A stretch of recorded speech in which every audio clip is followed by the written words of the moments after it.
আপনারা গতকালকে যে বিষয়টি দেখেছেন যে বৈষম্যবিরোধী ছাত্র আন্দোলন চট্টগ্রাম মহানগরীর আহ্বায়ক আরিফ মঈনুদ্দিন এবং সদস্য সচিব নিজামুদ্দিন কারো কোনো মতামত ছাড়া এবং কোনো শোকজ নোটিশ থেকে শুরু করে কোনো সাংগঠনিক কোনো কার্যক্রম ছাড়া তারা হুট করে আমাকে যে বহিষ্কারিত যে একটা স্ট্যাটাস দেয় প্যাড তৈরি করে, এটা সম্পূর্ণ তাদের এখতিয়ারের বাইরে। প্রথমত তাদের এখতিয়ারের বাইরে, কারণ আমি একজন মুখপাত্র, সো আমারও সাইনিং পাওয়ার আছে। আমাকে যদি বহিষ্কার করার এখতিয়ার থাকে সেটা একমাত্র কেন্দ্রে যারা এক্সিস্টিং বর্তমানে আছে তাদের এখতিয়ারটা আছে, বা তারা ওই রাইটসটা রাখে। তাও একটা প্রসেসিং আছে, আমাকে সপোজ করতে হবে, নোটিশ দিতে হবে, আমি তার বিবৃতি দিব, একটা প্রসেসিং আছে, যার সম্পূর্ণ লঙ্ঘন করে তারা যেই এককেন্দ্রিকভাবে তারা যে কাজটি করেছে তার পরিপ্রেক্ষিতে সেখানে তারা দুইটি বিষয় উল্লেখ করেছে, আমাকে মাদক সেবনকারী এবং অনৈতিক এবং অশ্লীলতা ছড়াছড়ি এই টাইপ কিছু তারা মিন করে যে বিবৃতি তারা দিয়েছে তার বিরুদ্ধে সম্পূর্ণ এটি আমার ব্যক্তিগত জীবন থেকে শুরু করে আমার প্রফেশনাল জীবন এটি একটি অনেক বড় একটি ইফেক্ট করবে বা করছে, এবং আমার পারিবারিকভাবেও একটি ইফেক্ট করছে। যেমন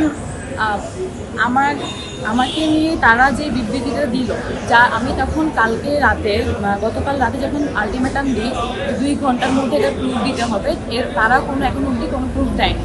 এবং আমি বলেছিলাম যে আমি আইনানুগ ব্যবস্থা নিব, যার পরিপ্রেক্ষিতে আজকে আমি উকিল নোটিশের মাধ্যমে তাদেরকে নোটিশ পাঠিয়েছি। এরপর আমি ওইভাবে আইনি ব্যবস্থায় আগাবো। তারা যে এটি বলেছে যে মাদক সেবন এবং অনিয়ন্ত্রিত জীবন, আমার ব্যক্তিগত জীবন নিয়ে প্রশ্ন করার এখতিয়ার বা আমার ব্যক্তিগত জীবন নিয়ে কথা বলার এখতিয়ার তারা রাখে না।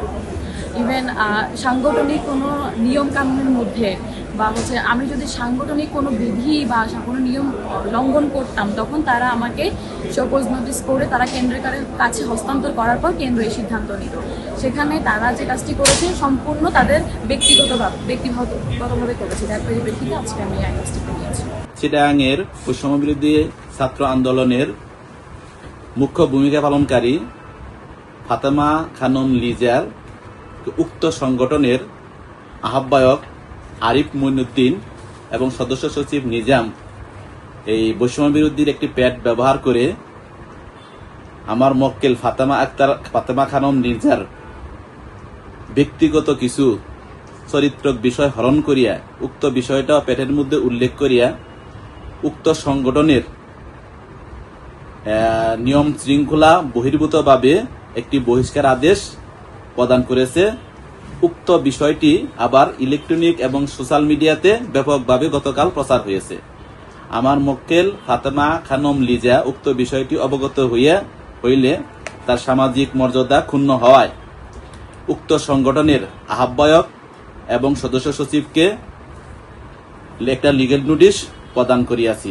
উক্ত লিগেল নোটিশে আমরা 7 দিন ওনাদেরকে সময় বেঁধে দিয়েছি। উক্ত 7 দিনের মধ্যে যদি উক্ত বহিষ্কার আদেশ আইনগত অনৈতিকভাবে বহিষ্কার আদেশটি প্রত্যাহার করার জন্য এবং সোশ্যাল এবং ইলেকট্রনিক মিডিয়াতে এই বহিষ্কারটি প্রত্যাহার পূর্বক প্রচার করার জন্য 7 কর্মদিবস ওনাকে দেওয়া হয়েছে। এর মধ্যে যদি সদস্য সচিব এবং আহ্বায়ক রায়রা প্রত্যাহার না করে মিডিয়াতে প্রচার না করে, তাহলে আমার মক্কেল আইনগত ব্যবস্থা গ্রহণ করতে বাধ্য হবে।